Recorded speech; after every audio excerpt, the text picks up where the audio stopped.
2 days after fire tore through Toodyay, wiping out dozens of houses, locals this morning were allowed back to what remains of their homes.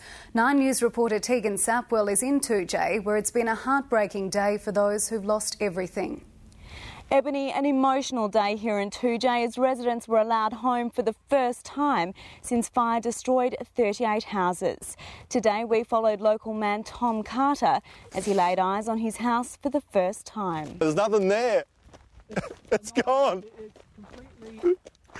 No. Even knowing his house was gone couldn't prepare Tom Carter for this. I don't want to go. A pile of blackened tin, all that's left of the place he and his partner called home. This was the back door. An orchard and budding vineyard also wiped out. I mean, it wasn't much, but it was home. It was our house, our paradise. Tom's tragic story, just one of many.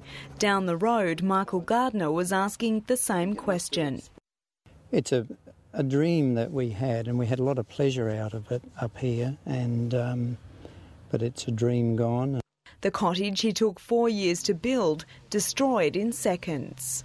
Yeah, just to see the twisted iron and metal, it sort of makes you sick in the pit of your stomach, really. Bruce McGowan had just renovated his house. He lost the lot. The contents weren't insured. And all just the sweat and tears I put in around here, just working, digging, paving, gardening, chopping trees down, cleaning up. And, that's it, it's gone. Tonight, residents who lost their homes will continue to stay with friends and family. But despite entire streets being wiped out, many are determined to stay and rebuild the town they love. And it appears many of the fire victims are also determined to pursue compensation. As Lee Steele reports, they blame Western Power for the disaster and are set to take legal action.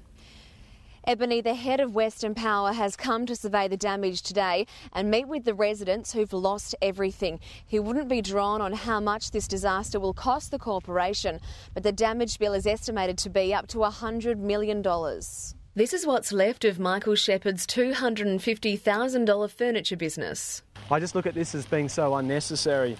Obviously something has happened that could have been prevented. He's lost everything, the building, his equipment and the rare materials he's collected over the years. With his livelihood lost, Mr Shepherd is looking at compensation from Western Power. And I think there might be a reasonable claim to be had there. Frank Panizza was compensated after the 2007 bushfire, which was started by clashing power lines. His neighbour, local teacher Michelle Mack, was killed trying to escape the blaze. Mr Panizza's been contacted by dozens of people who are currently assessing their legal options. Keen to find out the process and the experience that I've had in trying to bring a resolution. Initial investigations reveal a wooden power pole which fell down is the likely cause of this fire, and today the head of Western Power visited the site where it started.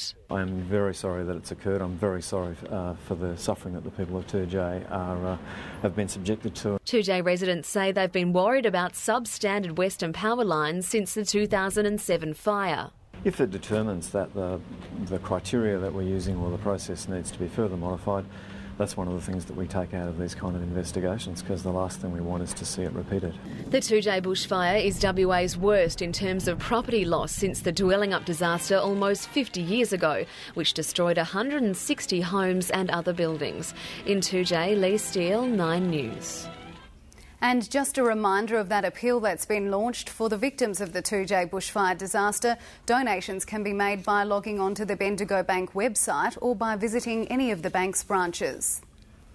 And new pictures tonight of the destruction from that other big bushfire near Badgingarra, north of Perth.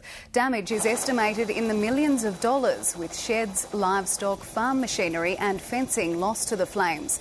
A volunteer firefighter pointed out the devastation from the air. As you can see, there's absolutely nothing left of these paddocks. It's just sand and it's blowing now. The farmers are going to be devastated. The blaze burned through more than 10,000 hectares of bush and farmland.